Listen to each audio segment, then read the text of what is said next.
It was at that time that the last of the last series of the races were taking part.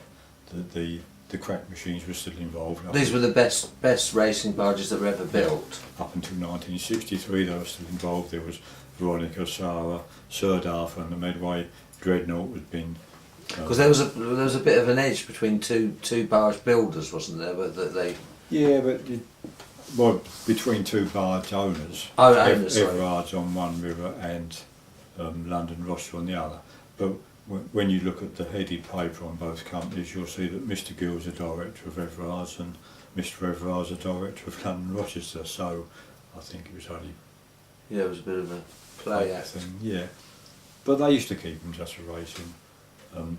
Dreadnought, she was a powder barge, but she'd been fully re-rigged and strengthened, so she joined the racing fleet. And yeah, they were magnificent. And how did the racing start? Was it anything to do with the Golden Dustman, or was it? Yeah, he started in 1863. I mean, this year's the 150 year of the Thames match, so he started in... Is the Medway match older than the Thames match, or is it? The history says that the Medway match was started a few years later than 1863, but I think the serious historians dispute the date. But it's later than the Thames match. And obviously they stopped the racing during the war, so they had to... Didn't race during either war, that's right, yeah.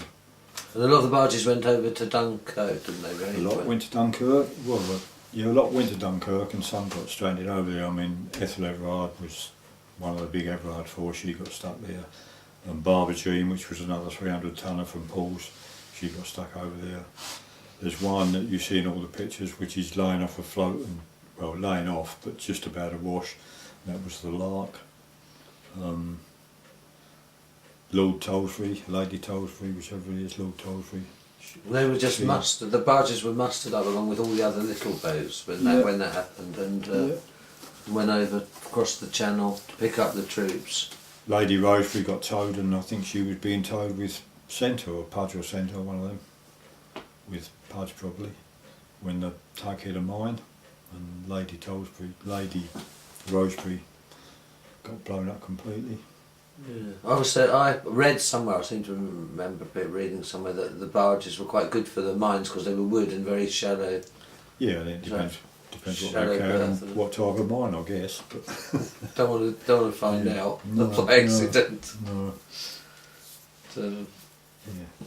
And things like Cabby was requisitioned and used for, and went as a store, so she didn't actually go to Dunkirk, but she went the other end of the country afterwards.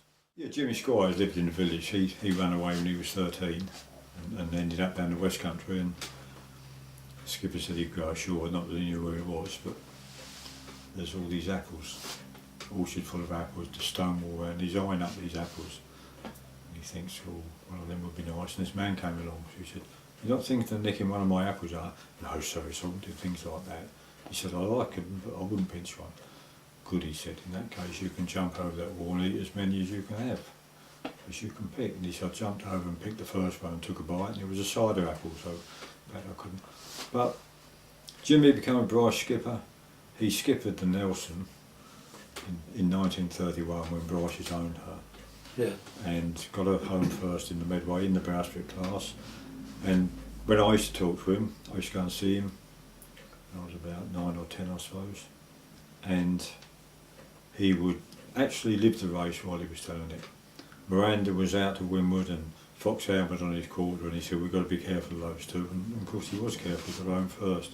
His main sheepman was his brother Bill, and the sails were made by Bryce's then sailmaker was Reuben Squires. So it was a family affair. And when I arrived there, he used to, he walked with a big stick that he used to lean on shoulder height, because after the war he'd slipped on the deck and I guess had broken his hip, and in those days it wasn't set as well as it could be now, so he never walked properly again. But he had an orchard, in his house was in an orchard, and he used to go and pick all the fruit in that. This is when he was older, when you were a lad? In his 80s, yeah. And he had this monstrous fire that was up at the chimney. He used to spin the armchairs round one each side, toddle off up the hallway and come back with a bottle of beer and have one for him and one for me and say, "Yeah, I know you shouldn't have it, but it won't hurt you." Then he'd sit down in the armchair and get the old digger plug out and shave a few bits off and put in his pipe, but that was never offered to me. And then away we go off around the mouse or. And off did he down the always channel. he inspired you really to Oh, into yeah. barges a lot when you Yeah. were young like that, and Yeah. he managed to get out with him. And he used to look at these barge pictures of the modern ones, Sarah, Veronica and all that, and say, they won't ever go because there's no gaps between the sails.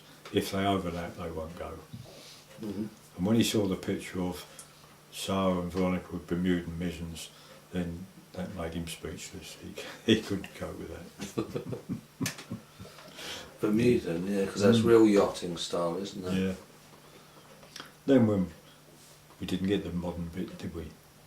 No.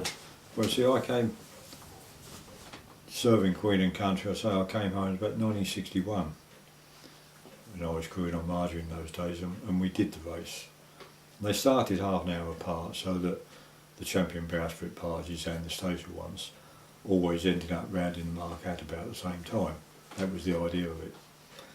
And Fred got the prize for rounding the mark with Marjorie, so something we were doing was right. I mean, I was only cranking leeward handle, so it didn't matter too much. But as we rounded, Fred said to me, you watch those other four come round. They will be inside us. And sure enough they were. They came round inside us, they're getting the running gear off, they're sheeting in the bloody jibs and all that sort of thing.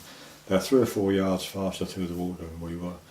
And when we came clear of the Royal Sovereign, she was the mark boat that year, they were heading up the river, pointing back up in the river, and we were pointing across the Shoebury somewhere. And unbelievable. And all sung out to you, how you doing, you're looking nice, and yeah, you're doing all right, and all that sort of thing. Totally different. And all right, yeah, they were yachts, if you look at it that way, and they were only used 2 days a week. But the skill that those blokes needed was there for all of us to see. Absolutely effortless. And that was the skill that they got through having to deal with the cargoes. Everyone knew what they were doing. And they learned those skills because if they did, when they were working, they didn't eat. Food on their plate, literally, wasn't it? Yeah. And then when we watched the Medway match one year, there wasn't any wind as usual.